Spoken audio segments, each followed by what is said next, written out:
lo que van a observar el día de hoy está muy, muy interesante.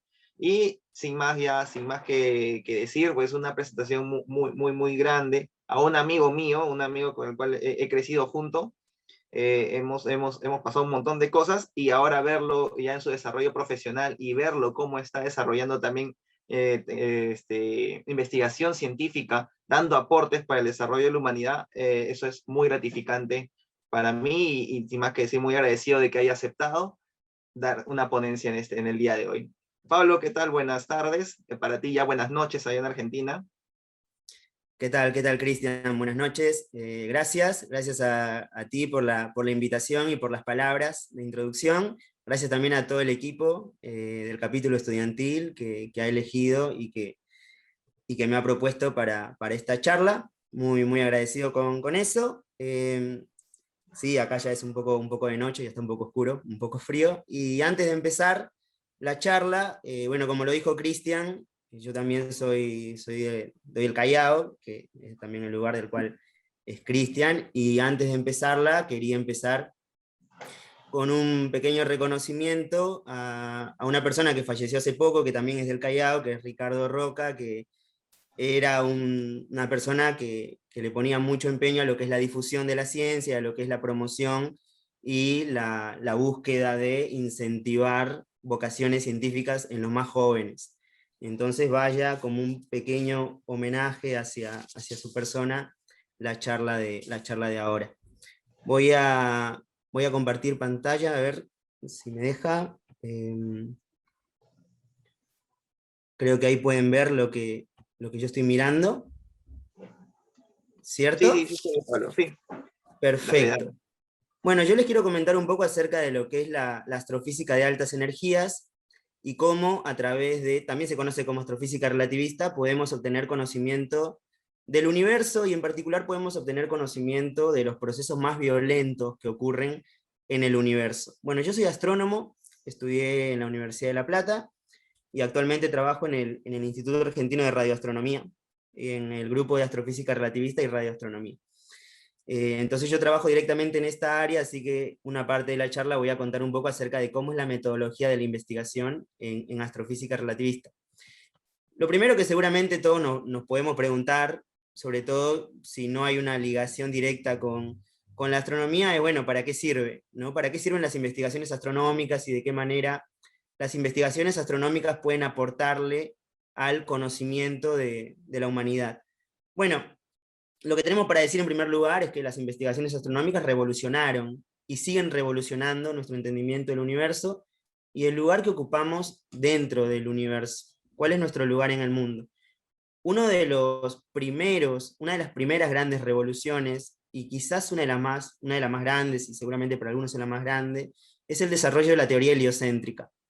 Es decir, desapegarnos de la posición cómoda que tenía la humanidad en algún momento, que éramos el centro del universo, para adoptar una postura más realista y más acorde con la evidencia científica, en la cual el lugar que ocupábamos, el lugar que ocupaba la Tierra, no era más que un lugar que podemos decirlo, un lugar de mero espectador en lo que es la gran danza cósmica, que es más liderada por las estrellas y más adelante, según lo que se fue entendiendo, por las galaxias y por los grandes cúmulos de galaxias. Bueno, esta teoría heliocéntrica empieza su desarrollo más o menos 3 siglos antes del nacimiento de Jesucristo, con uno de lo que es conocido como los primeros astrónomos que existieron, Aristarco de Samos.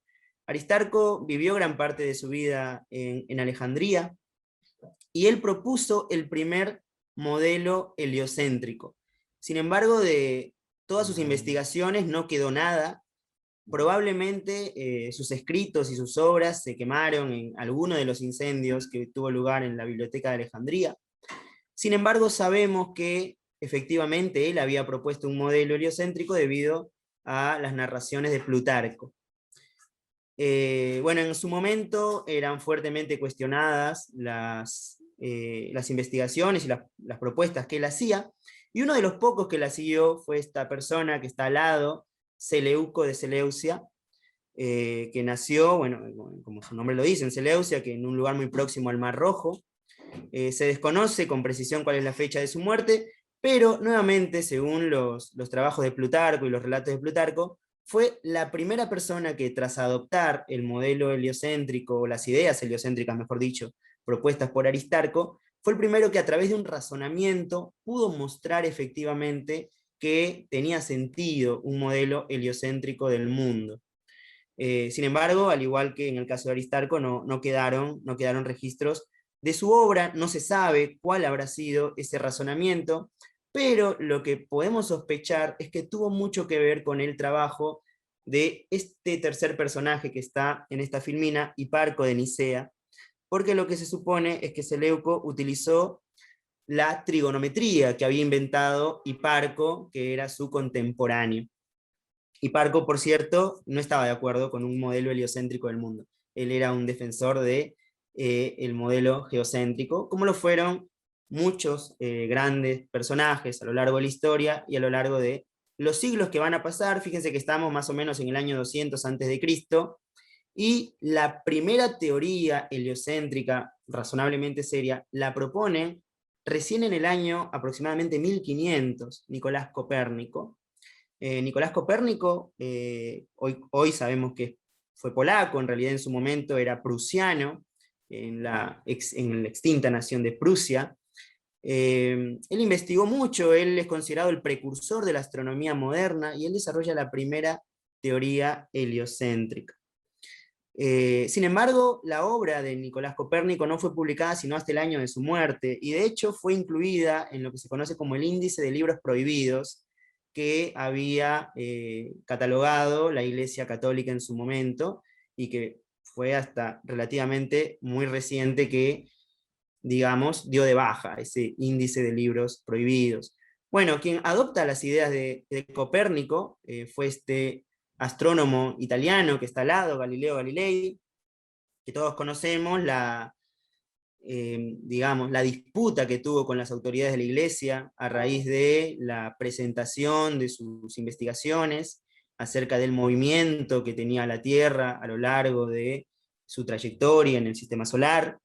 Galileo adoptó las ideas de Copérnico, pero más allá de las ideas de Copérnico, Galileo, que hoy es considerado el padre de la astronomía moderna, así como Copérnico es considerado el precursor, Galileo es considerado el padre de la astronomía moderna, es una de las mentes más brillantes que ha parido el género humano, y de hecho el trabajo de Galileo fue continuado por un personaje que posiblemente sea la mente más brillante que parió el género humano, que es Isaac Newton. Bueno, vamos a hablar un poco más de Galileo más adelante, porque el trabajo de Galileo no se reduce solamente al desarrollo de la teoría heliocéntrica. Vamos a ver otro ejemplo de cómo la astronomía lo que logra es un cambio en la concepción que tenemos del mundo, que seguramente la teoría, una de las teorías más importantes que se construyeron, probablemente una de las dos más importantes, que es la teoría de la gravitación universal. El problema de la caída de los cuerpos, que hoy en día es algo muy trivial para cualquiera de nosotros, no lo era en la antigüedad. Y muchas de las personas de la antigüedad también se lo preguntaban. A ver, nosotros también cuando somos chicos nos lo preguntamos. ¿Por qué cuando soltamos una moneda, la moneda cae y no se queda quieta? ¿Por qué cuando tenemos una pelotita en las manos, cuando somos bebés y somos de bebés, todos somos investigadores de alguna manera? Todos estamos investigando el mundo que nos rodea. Investigamos por qué la pelotita que sostenemos con la mano, cuando la soltamos, cae. Bueno, también ese era un problema que existía en la época de Aristóteles. Y Aristóteles fue el primero que propone una respuesta a este problema de la caída de los cuerpos. Aristóteles propone una visión aristotélica de la gravedad, y Aristóteles propone una prototeoría de la gravitación. No propone una teoría de la gravitación, pero propone una prototeoría, digamos. Él tiene una idea, en la cual lo que él dice es que el mundo sublunar, es decir, el mundo en el cual vivimos nosotros, está compuesto por 4 elementos fundamentales, que son el agua, la tierra, el aire y el fuego, y los elementos tienden a volver a su posición en el mundo. Es decir, cuando tomamos algo que está compuesto de tierra, del elemento tierra, no de la tierra del piso, sino del elemento que es la tierra, y lo soltamos, ese elemento que es de la tierra y que está en el aire, tiende a volver a la tierra. Y es eso lo que explica la caída de los cuerpos dentro de la visión aristotélica de la gravedad. Ahora, Aristóteles también propone que existe un quinto elemento llamado el éter. El éter sería el elemento que compone la materia del mundo supralunar, es decir, la materia de los cuerpos celestes, de la Luna y del resto de planetas, y del Sol.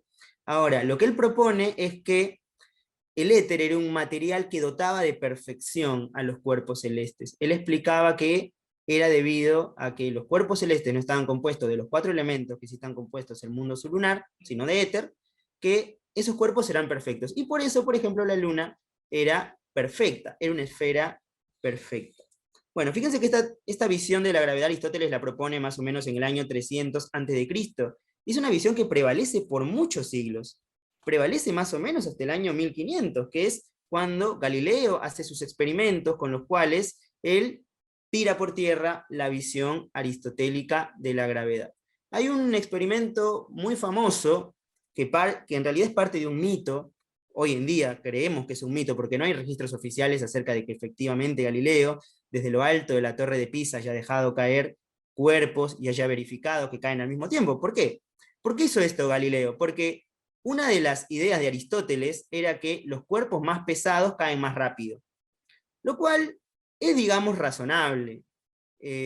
Cuando todos hacemos ese experimento siendo niños y estando desprovistos de algún tipo de conocimiento científico, nosotros soltamos una papa y soltamos al mismo tiempo un papel y vemos que la papa cae más rápido que el papel, por lo cual para nosotros es razonable, claro. Si es más pesado va a caer más rápido, soltamos una piedra y una moneda. La piedra va a caer primero, es verdad, es razonable.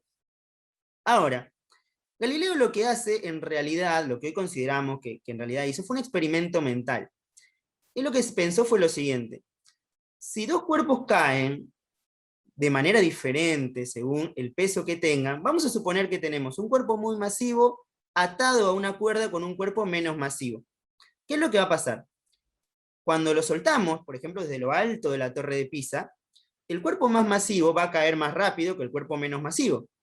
Sin embargo, va a caer más lento de que si se lo hubiera soltado solo. ¿Por qué? Porque al estar atado con otro cuerpo que está cayendo más lento, ese otro cuerpo de alguna manera lo está retrasando.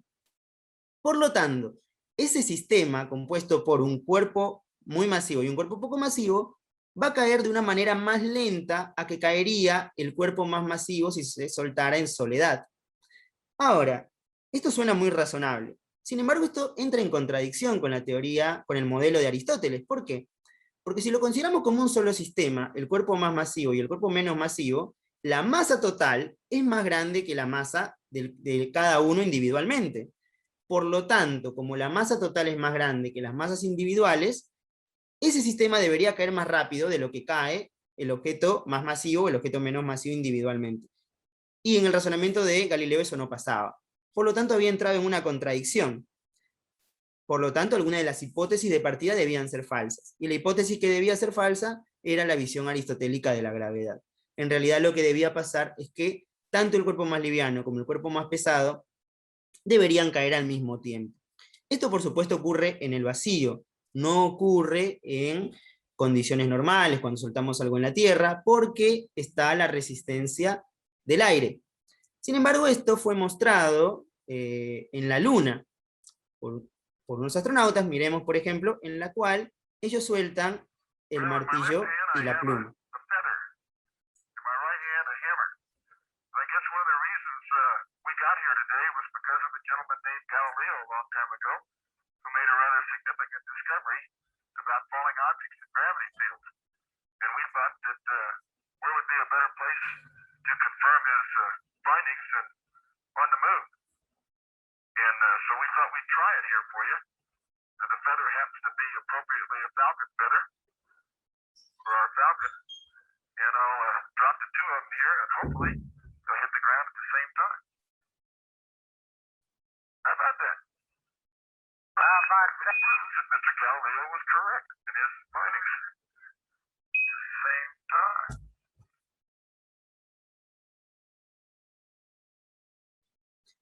Bueno, podemos ver que en la Luna, un satélite en el cual prácticamente está desprovisto de atmósfera, efectivamente el soltar el martillo y la pluma es como soltarlos en el vacío y vemos que cayeron al mismo tiempo. Por lo tanto, las ideas de Galileo fueron validadas por este experimento. Ahora, lo que hizo Galileo fue algo sensacional. Más allá de lo que es concretamente este problema de la caída de los cuerpos, lo que es maravilloso de lo que hizo Galileo es que él mostró que a través del pensamiento se puede obtener información del mundo. Es decir, no es necesario interactuar con el mundo y hacer un experimento para obtener información de él. También se puede obtener información del mundo a través de razonamientos lógicos deductivos. Y eso es algo muy importante, porque a veces nos limita muchísimo el desarrollo tecnológico. Y muchas veces se hacen predicciones teóricas que después son contrastadas y que son validadas por experimentos tecnológicos. Por ejemplo, uno de ellos es el descubrimiento del neutrino. El neutrino fue postulado muchísimo tiempo antes de que fuera detectado con precisión en algún experimento de física de partículas. Entonces, esto que hizo Galileo es algo que hoy en día se sigue haciendo dentro de la comunidad científica, como a través únicamente del pensamiento y de modelado de sistemas físicos, podemos obtener información del universo sin necesidad de interactuar directamente con él, y que después sea contrastada esa información con lo que efectivamente pasa en el mundo real. Ahora, la teoría de la gravitación universal, por supuesto que no concluye con los trabajos de Galileo, porque Galileo lo que hizo fue desterrar la idea de la visión aristotélica, pero Galileo no provee una nueva teoría de la gravedad. De hecho, Galileo no provee nada, lo único que provee en cuanto a la gravedad es desterrar esa idea aristotélica y proveer una nueva idea, en todo caso, de que la caída de los cuerpos no depende de la masa que tengan ellos. Sin embargo, la primera teoría realmente, una teoría realmente sólida de la gravedad, la provee esta persona llamada Isaac Newton, Sir Isaac Newton, un inglés, que para muchos es la mente humana más prodigiosa que ha existido nunca antes. Newton construye la primera teoría de la gravedad, y con eso Newton explica por qué los cuerpos se mueven de la forma que se mueven y por qué no se mueven de otra manera. Eso Newton lo explica y lo presenta en este libro, que seguramente es uno de los libros más importantes, si no el más importante, que existió en la historia de la ciencia, Los Principios Matemáticos de la Filosofía Natural, en la cual Newton explica cuáles son las leyes que rigen el movimiento de los cuerpos a través de una matemática que tampoco existía y que fue el mismo Newton quien la inventó. Es muy sabido el famoso mito sobre la manzana que cae sobre Newton, pero tratemos un poco de entender qué hay detrás de eso. Realmente, si fue verdad o fue mentira, probablemente sea parte de la ficción, pero ¿qué es lo que trajo consigo eso? A Newton lo tenía realmente preocupado un problema, que era el movimiento de la Luna alrededor de la Tierra comparado con el movimiento de los cuerpos dentro de la Tierra. Lo que él pensaba era, la Luna se mueve de una forma muy particular, la Luna está orbitando a la Tierra. Y los cuerpos, cuando los soltamos desde una altura, caen sobre la Tierra. Entonces vemos que hay un movimiento diferente. La manzana, cuando cae del árbol, cae de una manera, cae dirigida hacia el centro de la Tierra. La Luna no está cayendo hacia el centro de la Tierra, la Luna no se está moviendo hacia nosotros. ¿Será entonces que su naturaleza de la influencia que hace que la Luna se mueva de una manera y que la manzana caiga de una manera se debe a agentes distintos? Bueno, Newton se empezaba a preguntar qué pasaría si esta manzana que está cayendo no la dejamos caer de manera vertical, sino la lanzamos horizontalmente. Bueno, lo que va a pasar es que la manzana va a experimentar un movimiento, un movimiento parabólico, ¿cierto? Un tiro oblicuo en el cual la manzana va a alejarse cada vez más según la fuerza con la cual se lance horizontalmente la manzana.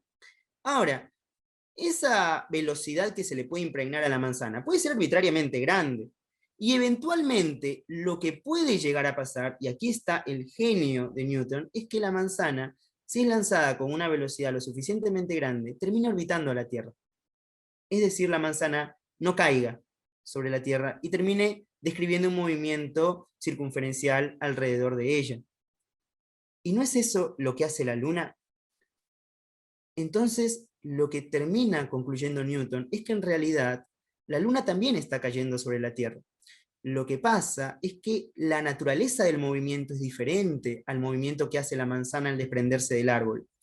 La caída o la forma en la que está cayendo la Luna sobre la Tierra es tal que podemos ver el efecto en que la velocidad de la Luna está cambiando de dirección en cada instante.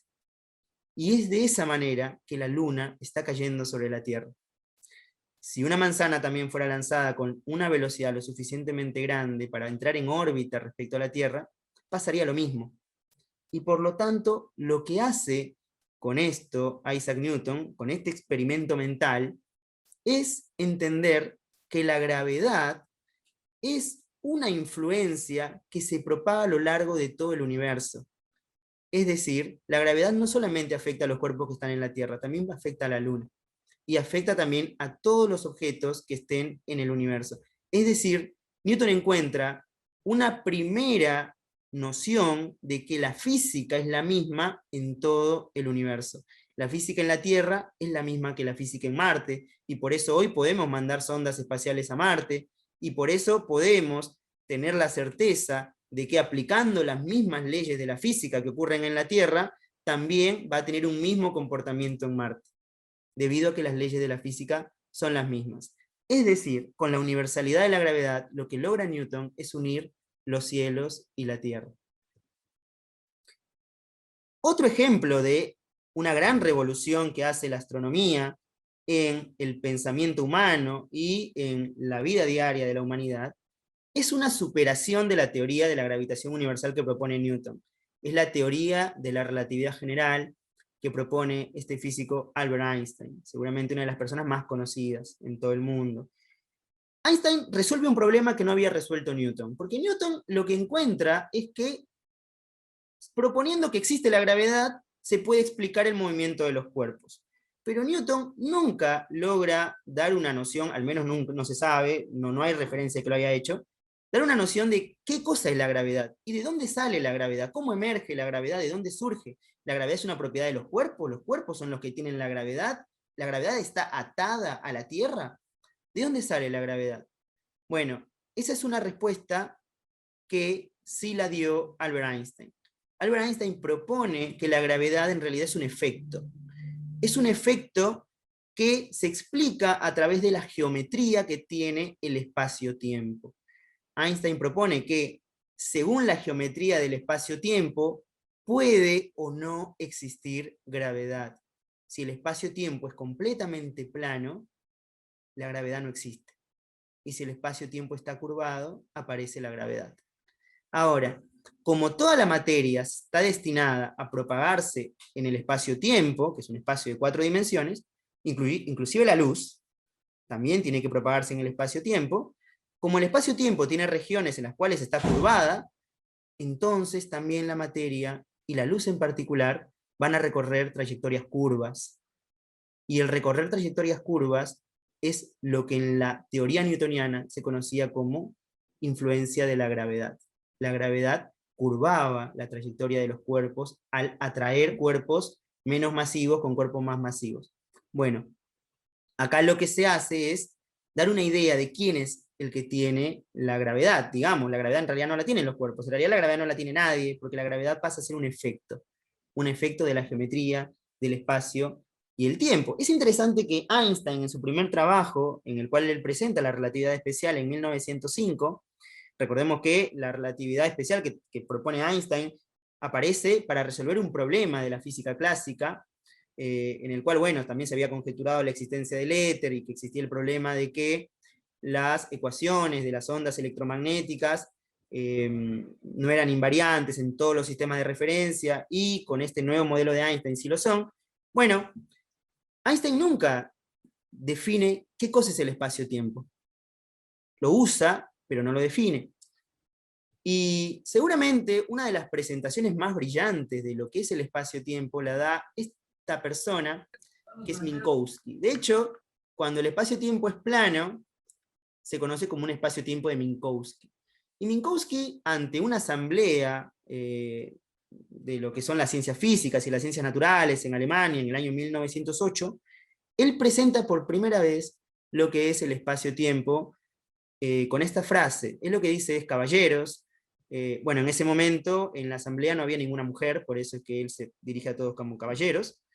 Él dice: caballeros, las ideas sobre el espacio y el tiempo que deseo mostrarles hoy descansan en el suelo firme de la física experimental en la cual yace su fuerza. Son ideas radicales, y por lo tanto, el espacio y el tiempo por separado están destinados a desvanecerse entre las sombras, y tan solo una unión de ambos puede representar la realidad. Y de esta manera, Minkowski presenta lo que es el espacio-tiempo de una manera brillante. Vemos acá al costado lo que es un cono. Este cono se conoce como cono de luz. Aparece mucho en los problemas de relatividad especial. Por ahí algunos de ustedes los conocen. Dentro de este cono de luz, vemos que hay un cono de luz en la parte inferior y hay un cono de luz en la parte superior. En la parte inferior lo que está es el pasado, y en la parte superior lo que está es el futuro. ¿Pasado y futuro de qué? De este evento que está en el vértice. Por ejemplo, si este evento es esta charla, en el cono de luz del pasado están todos los eventos que están relacionados causalmente con esta charla. Está el nacimiento de cada uno de ustedes, en particular el mío, está todas las cosas que hicieron ustedes antes de venir a la charla, están todas las cosas que hice yo antes de venir a la charla. Los momentos buenos que han pasado, los momentos malos que han pasado, todo eso queda dentro de este cono de luz del pasado. Y todo lo que les pasará a ustedes, y a mí en particular en el futuro, está dentro de este cono de luz del futuro. Cuando ustedes cumplan años, cuando se casen, cuando tengan hijos, eventualmente cuando ya no estén, todo eso queda dentro de este cono de luz del futuro. Y todo lo que está afuera está causalmente desconectado con este evento. Son eventos que no ejercen una influencia causal sobre, por ejemplo, esta charla. Por ejemplo, si en este momento una supernova ocurre en alguna galaxia muy distante, en este preciso momento, estará desconectada causalmente con esta charla en particular. Quizás afecta causalmente nuestro futuro, pero en particular esta charla no lo hará, porque la luz tarda un tiempo en viajar hasta nosotros, no lo hace de manera instantánea. Ahora, lo que se hace con esto también, ustedes pueden pensar, es patear el problema, porque el problema de qué era la gravedad, ahora lo tiene, que es el espacio-tiempo, porque si bien es cierto, la gravedad pasa a ser un efecto del espacio-tiempo, no hemos definido con precisión, ni sabemos cómo determinar cómo es la geometría del espacio-tiempo. Bueno, en realidad Albert Einstein propone una forma para determinar la geometría del espacio-tiempo, pues propone unas ecuaciones que se conocen como ecuaciones de campo de Einstein. Son unas ecuaciones tensoriales, son 16 ecuaciones en derivadas parciales, en las cuales de la parte izquierda, en el término izquierdo de la ecuación, está la información de la geometría del mundo, y en la parte derecha de la ecuación está la información de la materia que se encuentra en ese lugar en el cual queremos calcular o queremos determinar cómo es la geometría del mundo. Por lo tanto, hay una relación íntima entre cómo es la geometría del mundo y cuál es la distribución de materia en esa región donde queremos determinar su geometría. La relatividad general, por lo tanto, es la teoría de la gravedad más completa y satisfactoria de la que disponemos en la actualidad. Y algo que es impresionante es que modelos basados en esta teoría predicen la aparición de unas estructuras fascinantes, unas estructuras novedosas que no existían dentro de una teoría newtoniana, que son los agujeros negros, y que están muy relacionados con la charla que les quiero presentar hoy. ¿Y qué cosa es un agujero negro? Seguramente todos tenemos definiciones de qué es un agujero negro, de algunas películas de ciencia ficción que hemos visto, o de algunos libros que hemos leído de divulgación, o de algún artículo en un periódico que hemos leído, una revista, lo que sea. Pero con las cosas que hemos charlado hasta ahora, podemos definir de una manera más precisa lo que es un agujero negro. Podemos decir que un agujero negro es una región del espacio-tiempo, que está desconectada causalmente, está causalmente desconectada del resto del universo. ¿En qué sentido? En el sentido de que nada de lo que está dentro del agujero negro puede afectar a lo que está afuera. Las cosas que están afuera del agujero negro, por supuesto que pueden afectar a lo que está dentro, pero lo que está dentro no puede afectar a lo que está afuera, porque para poder afectarla, tendría que mandar una señal, y las señales, como mucho, viajan a la velocidad de la luz. Y ni siquiera la luz puede escapar de la atracción de un agujero negro cuando ya cruzó el horizonte de eventos. Por lo tanto, está causalmente desconectado. Todo lo que ingresa a un agujero negro está imposibilitado de salir.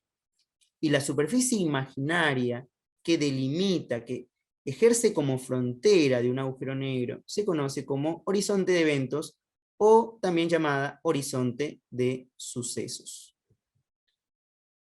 Y es a partir de la teoría de la relatividad que surge lo que es la astrofísica de altas energías, la astrofísica relativista. La astrofísica relativista estudia los sistemas físicos que producen radiación no térmica. Estamos todos muy familiarizados seguramente con lo que es la radiación térmica. Al tener cierta temperatura, cualquier objeto radia. Por ejemplo, nosotros tenemos una temperatura corporal entre 36 y 37 grados, radiamos, emitimos energía. Ahora, hay sistemas físicos que producen radiación que no tiene origen térmico y que se debe a que las partículas que los componen están fuera del equilibrio termodinámico y se mueven a velocidades muy próximas a la velocidad de la luz. Al moverse a velocidades tan rápidas y al interactuar con los campos ambientales, pueden ser campos magnéticos, puede ser la materia que está en el ambiente, o puede ser la luz misma que esté en el ambiente, van a producir radiación no térmica en todo el espectro electromagnético, desde la banda de radio, que son las ondas menos energéticas que existen, hasta los famosos rayos gamma. ¿Y por qué es importante la radiación no térmica? ¿Y por qué es importante mencionarla en esta charla? Bueno, porque los eventos más violentos en el universo producen una gran cantidad de radiación no térmica, y son observados a través de, justamente, poder entender, bueno, y son observados utilizando instrumentos que puedan, digamos, detectar radiación en la banda más energética del espectro electromagnético, en los rayos gamma, donde esa radiación no puede tener un origen térmico. Tiene un origen necesariamente de naturaleza no térmica, salvo, por supuesto, algunos sistemas muy particulares. Bueno, acá vemos un gráfico de un caso, por ejemplo, en el cual hay emisión no térmica. Hay unas líneas de campo magnético, y cuando electrones están en una región en la cual está este campo magnético, esos electrones van a espiralear. Su trayectoria será de una espiral alrededor de las líneas de campo. Ahora, al espiralear, su velocidad está cambiando en dirección punto a punto, y sabemos que una partícula cargada que está acelerando, esto está acelerando porque su velocidad está cambiando, una partícula cargada acelerando radia. Bueno, si es una partícula con velocidad relativista, está radiando de manera no térmica, y esa radiación se conoce como radiación sincrotrón. Los fotones sincrotrón son radiación producida entonces por la interacción de partículas relativistas, en particular electrones, también pueden ser protones, partículas cargadas en definitiva, en campos magnéticos. ¿Cómo las partículas no térmicas producen radiación? Bueno, para eso tenemos que entender algo sobre física de partículas. Eso lo puede hacer de muchas maneras. Acá en la izquierda tenemos algo que simula ser un disco de acreción, en el cual en el centro hay un objeto compacto que puede ser una estrella de neutrones, puede ser un agujero negro. En las inmediaciones del objeto compacto se lanzan estos chorros. Es importante, desde las inmediaciones, no desde el objeto compacto en sí, porque si es un agujero negro, nada puede salir de él. Pero desde sus inmediaciones pueden, según la topología que tenga el campo magnético, se pueden lanzar estos chorros. Estos chorros están cargados de partículas y radiación. Cuando las partículas alcanzan velocidades muy altas, por ondas de choque que se generen dentro de estos chorros, por ejemplo, pueden generar radiación de muy alta energía. ¿Cómo? Bueno, por ejemplo, en la primera línea acá tenemos protones, electrones. Cuando interactúan con campos magnéticos, siguen existiendo los protones y los electrones, pero ahora se producen radiación, fotones sincrotrón. Electrones de muy alta energía que interactúen con fotones de baja energía, lo que pueden hacer es cederle gran parte de su energía, en realidad es una pequeña fracción, pero para el fotón es significativo, le ceden energía al fotón, y el fotón puede alcanzar energías muy altas. Fotones en el óptico, es decir, que los podemos ver, digamos, visualmente, pueden ser dispersados y obtener energías de rayos X. Cuando las pérdidas del electrón son catastróficas, es decir, el electrón le cede casi toda su energía al fotón, estos fotones pueden alcanzar energía de rayos gamma. Ahora, los protones relativistas, cuando interactúan con los protones ambientales, imaginemos un chorro de estos que tiene protones relativistas y que choque con una nube molecular a lo largo de su movimiento. Bueno, la nube molecular está compuesta, por ejemplo, de hidrógeno o de protones, protones libres. Entonces, esos protones van a ser de baja energía. Cuando interactúen con estos protones de alta energía, se va a producir algo que se llama la creación de piones. Piones neutros, piones cargados, que son hadrones. Los piones neutros Para esto, por supuesto, el protón tiene que tener una energía muy alta, mayor a 140 megaelectronvoltios aproximadamente. Los piones neutros van a decaer en fotones gamma, en esta reacción que está acá. Y los piones cargados van a decaer en muones y en neutrinos y antineutrinos. Y después estos muones van a decaer en pares electrón-positrón, neutrinos electrónicos, antineutrinos electrónicos. Lo interesante es que estos pares electrón-positrón después se van a aniquilar y van a producir radiación gamma. Es decir, la física de partículas nos provee una teoría a partir de la cual, en estos escenarios astrofísicos en los cuales hay partículas relativistas, se puede producir radiación de muy alta energía. Y al producirse radiación, lo que podemos hacer es observarla, podemos detectarla y podemos contrastar nuestros modelos. Quiero empezar comentándoles acerca de un sistema particular de astrofísica de altas energías, que es en el cual trabajo yo, que se denominan microcuásares. Los microcuásares son un tipo particular de sistema binario, están compuestos por una estrella normal, y un objeto compacto, que puede ser una estrella de neutrones o puede ser un agujero negro.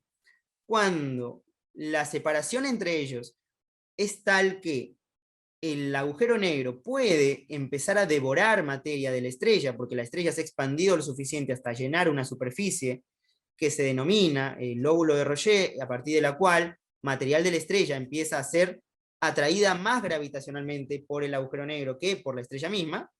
Este material cae espiraleando hacia el agujero negro. Cae espiraleando porque el material posee un cierto grado de momento angular.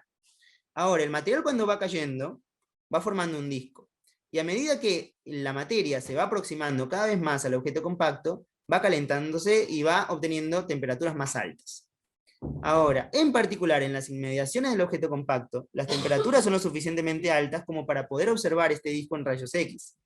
Y a medida que nos alejamos de las inmediaciones del objeto compacto, se puede observar el disco, por ejemplo, en el rango del ultravioleta. Cuando la estrella es muy masiva, es muy luminosa, porque hay una relación entre la masa y la luminosidad, y la estrella también emitirá una gran parte de su radiación en el ultravioleta. Cuando la estrella es menos masiva, emitirá una gran parte de su radiación en el óptico y un poquito en el infrarrojo. Ahora, lo interesante de esto es que en estos sistemas llamados microcuásares, en las inmediaciones del objeto compacto se lanzan chorros. Estos chorros que habíamos visto previamente, que están compuestos de partículas y que están compuestos de radiación.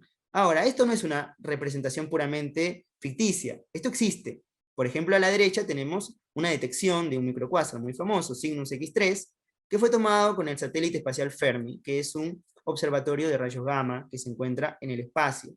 Se encuentra en el espacio porque los rayos gamma no penetran la atmósfera de la Tierra. Para poder observar en rayos gamma tenemos que irnos al espacio, así como también ocurre en otras bandas del espectro electromagnético, por ejemplo en los rayos X. Los rayos X los tenemos que observar desde el espacio, entonces existen satélites en el espacio que nos permiten obtener información de eventos energéticos que ocurren en el universo.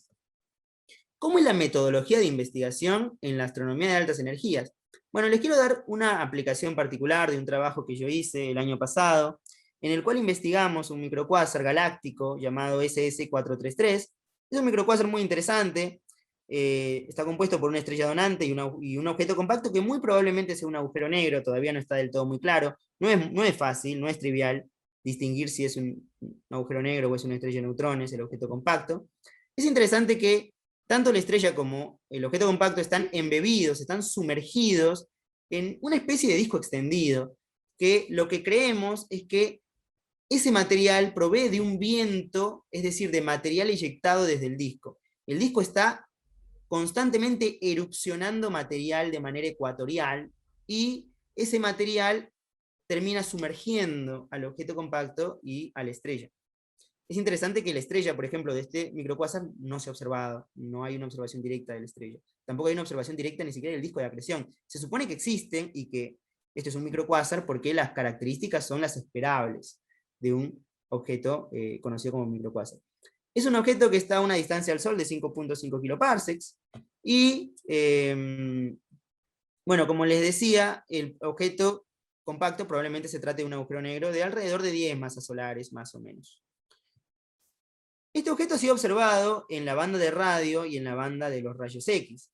Aquí lo que tenemos a la izquierda es una observación en la banda de radio de algo que se conoce como un remanente, una nebulosa, llamada W50. Aparentemente es un remanente de supernova, es algo que no está del todo claro todavía, pero probablemente se trate de eso. Esta nebulosa sea un remanente de supernova.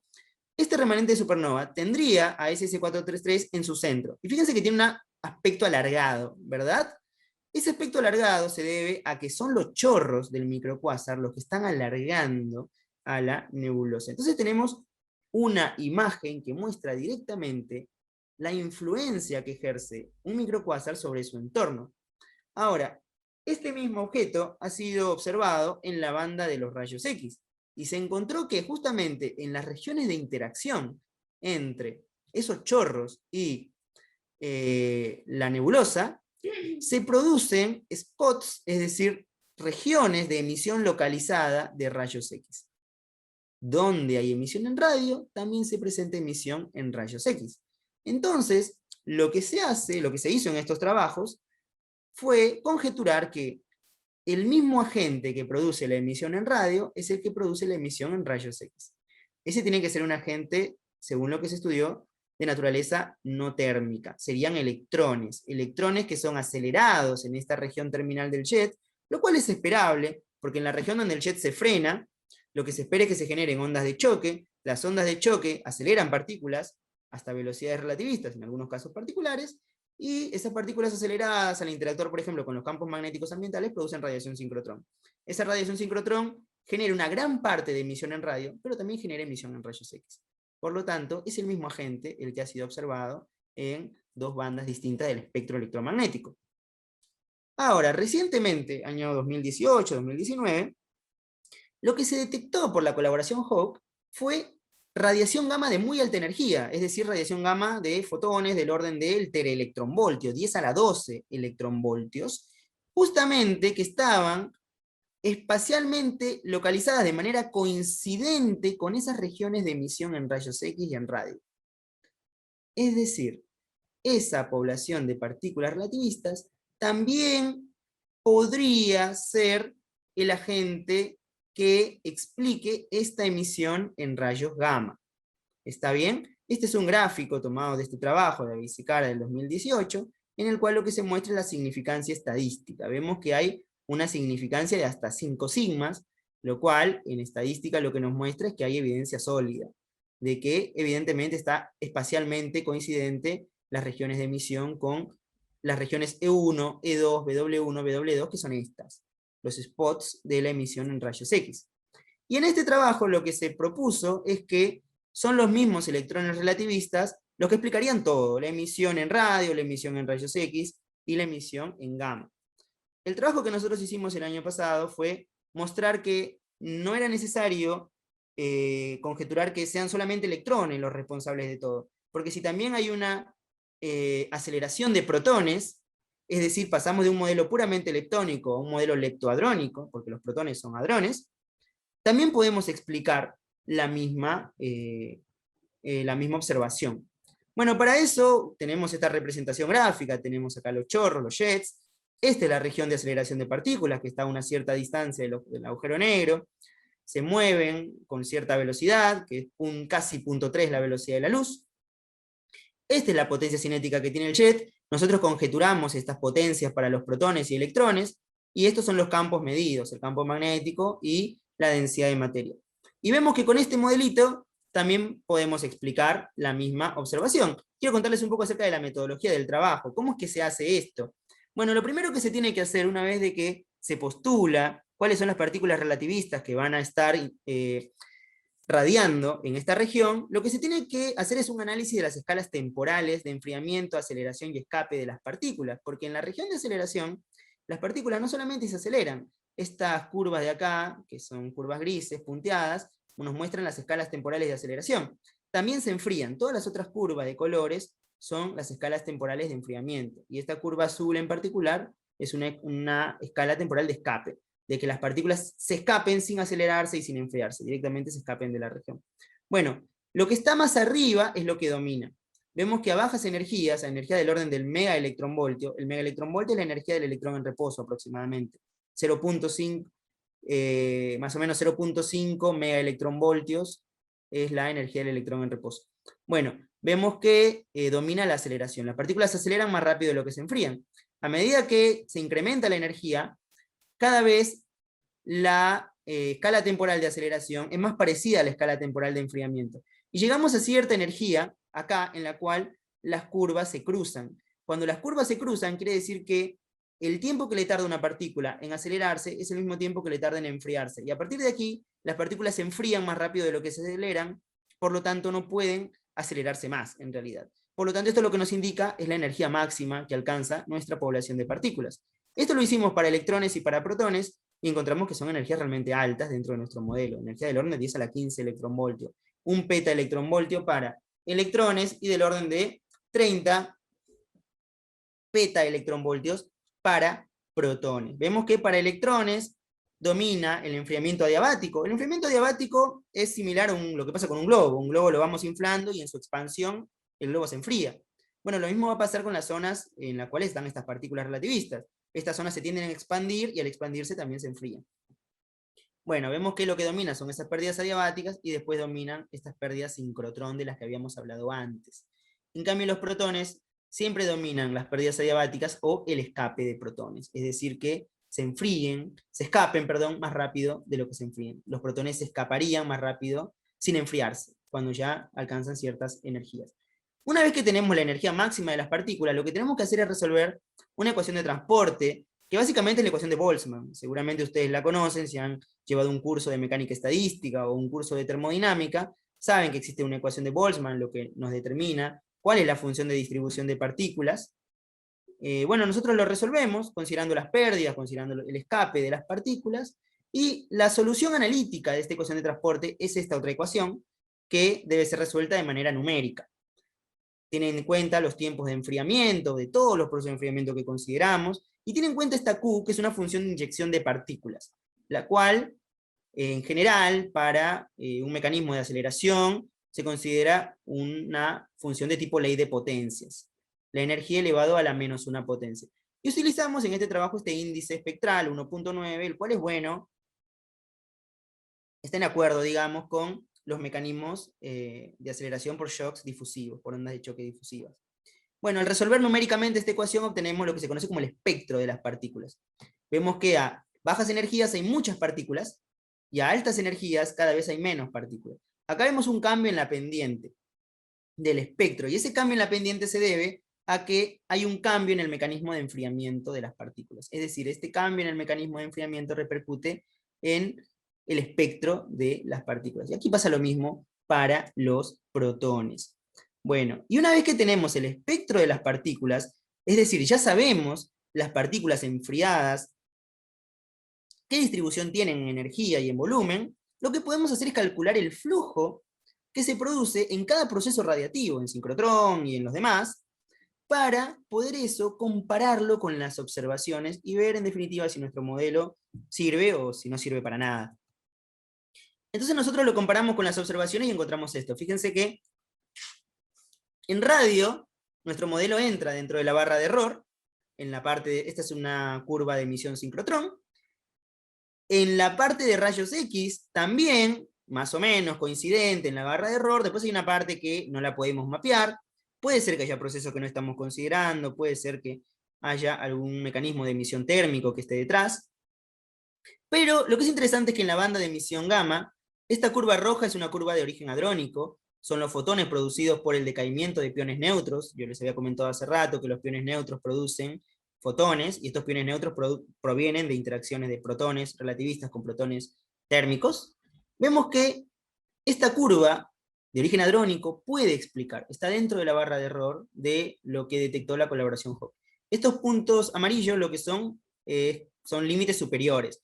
Con la colaboración GES y MAGIC lo que se hizo fue tratar de detectar a estos niveles de flujo si hay emisión de SS433 y se encontró que no había nada. Por lo tanto, lo que se hizo fue establecer límites superiores. Nuestra curva no puede estar por arriba de esto y vemos que lo que hemos encontrado está en buen acuerdo.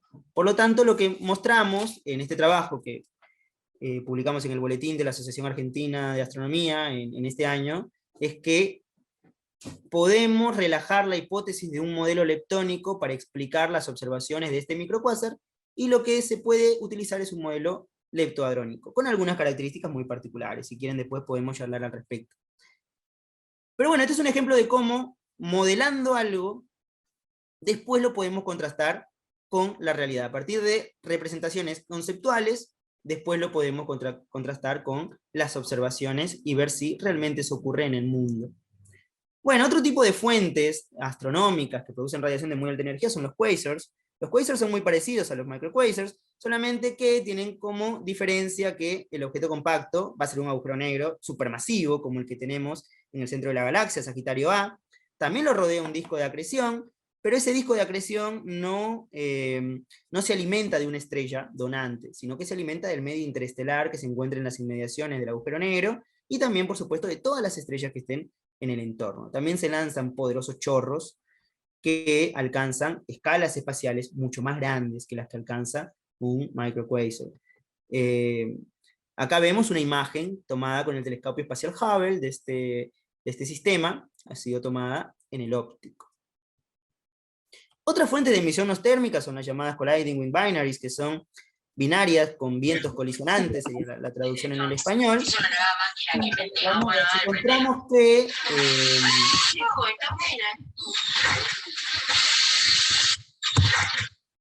encontramos que cuando hay estrellas, cuando hay sistemas binarios, estrellas masivas muy, muy calientes, esas estrellas masivas lo que hacen es, además de producir radiación, también impulsan materia. Las estrellas tienen vientos, los llamados vientos estelares. Esos vientos se propagan a una velocidad supersónica en el medio interestelar. Y en particular, cuando dos de esas estrellas forman un sistema binario, esos vientos van a colisionar entre sí. En esa región de colisión de ese material supersónico se van a formar ondas de choque que eventualmente pueden producir aceleración de partículas, y eventualmente eso también llevará a una radiación no térmica. Acá vemos una representación de vientos estelares en un sistema binario, donde el viento de la estrella más masiva se lleva puesto al viento de la estrella menos masiva. En la cavidad en la cual se encuentra la estrella menos masiva hay radiación de origen térmico, es decir, esta radiación se debe a que el material, el plasma, está caliente. Y en la región de interacción, donde hay material chocado, es decir, el material a través del cual se ha propagado una onda de choque, hay radiación sincrotrón. Es decir, la presencia de los campos magnéticos de ambas estrellas aceleran a las partículas cargadas, y lo que producen es esa radiación sincrotrón de la que habíamos hablado hace rato. Otro ejemplo de fuentes astrofísicas en las cuales se produce radiación de muy alta energía son las estrellas runaway, estrellas errantes, estrellas viajeras. Son estrellas que por algún proceso, puede ser por efectos dinámicos en cúmulos estelares, son eyectadas y alcanzan velocidades del orden de 30 km por segundo a través del medio interestelar. Es interesante que la velocidad del sonido en el medio interestelar es del orden de 10 km por segundo. Por lo tanto, estas estrellas se propagan a velocidades supersónicas. Y estas estrellas, cuando poseen vientos, esos vientos se van a propagar a velocidades altamente supersónicas. Por lo tanto, se producen estas estructuras denominadas bow shocks, en los cuales también se aceleran partículas. Y también se puede detectar esa emisión, por ejemplo, en rayos X. En el 2011 se produjo la primera detección en rayos X del bow shock de una estrella runaway, con esta imagen que está en la banda de entre 0.5 y 10 kiloelectronvoltios para esta estrella runaway. Otro tipo de fuente astrofísica que produce radiación de muy alta energía son los remanentes de supernova. Esta es una imagen del remanente de supernova 0509 que se ubica en la gran nube de Magallanes, o nube mayor de Magallanes, y fue tomada con el observatorio de rayos X Chandra. Ahora, los remanentes de supernova son, podemos decirle, los aceleradores cósmicos por excelencia. Acá al costado lo que tenemos es un espectro de los rayos cósmicos que se detectan en Tierra. Y lo que se observa es que gran parte de los rayos cósmicos galácticos, todo lo que esté por debajo de este punto de acá, que corresponde más o menos a 10 a la 15 electronvoltios, es decir, todo lo que está por detrás de lo que se llama la rodilla del espectro, se debe a remanentes de supernova. Toda esta región, todos estos rayos cósmicos, son explicados más o menos satisfactoriamente por remanentes de supernova. Lo que son rayos cósmicos mucho más energéticos, se supone que son de origen extragaláctico, y la naturaleza de las fuentes que dan lugar a estos rayos cósmicos es todavía incierta. No se sabe bien cómo pueden producirse y acelerarse hasta estas energías. Pero bueno, entonces, ¿qué podemos concluir de esta charla? En primer lugar, que la teoría de la relatividad general es la teoría de la gravedad más exitosa que se ha construido hasta la actualidad. Ha sido puesta a prueba muchísimas veces. Y todos los tests los ha superado. La relatividad general además transformó nuestra concepción de la gravedad, porque la gravitación pasa de ser un efecto ejercido por las masas de los cuerpos a ser un efecto causado por la curvatura del espacio-tiempo. La relatividad general además predice la existencia de regiones que estén desconectadas del resto del universo. Es decir, regiones que están en el universo, pero que están desconectadas del resto del universo. Esas regiones se conocen como agujeros negros. Hay evidencia observacional que apoya la idea que existen los agujeros negros. Por ejemplo, hay evidencia que existen agujeros negros supermasivos en los centros de algunas galaxias. Probablemente esto ocurra en todas las galaxias. Hay evidencia también de que existen agujeros negros de masa estelar, es decir, agujeros negros de masa del orden de una decena de veces la masa del Sol, en sistemas binarios con estrellas normales. Recientemente, el Observatorio de Ondas Gravitacionales LIGO ha reportado una señal que es consistente con algo que era una especie de santo grial dentro de la teoría de agujeros negros de masa intermedia. No había ninguna detección, digamos, contundente. Pero bueno, LIGO reportó una señal que es consistente con un agujero negro de 150 veces la masa del Sol, lo cual ya entra en el rango de agujeros negros de masa intermedia. Es interesante que este agujero negro de 150 masas solares no proviene de la evolución de una estrella. Este agujero negro proviene de la fusión de otros dos agujeros negros muy masivos que al fusionarse, parte de su masa, que es convertida en energía y que se radia en forma de ondas gravitacionales, pero otra parte de la masa va a formar la masa de este agujero negro de masa intermedia. Ahora, al ser regiones del espacio-tiempo, los agujeros negros no necesariamente son el producto de colapso de estrellas. Como hemos visto, este caso, el agujero negro proviene de el colapso de dos agujeros negros. Por supuesto que se puede decir, bueno, pero esos agujeros negros también provienen del colapso de otras estrellas, es verdad.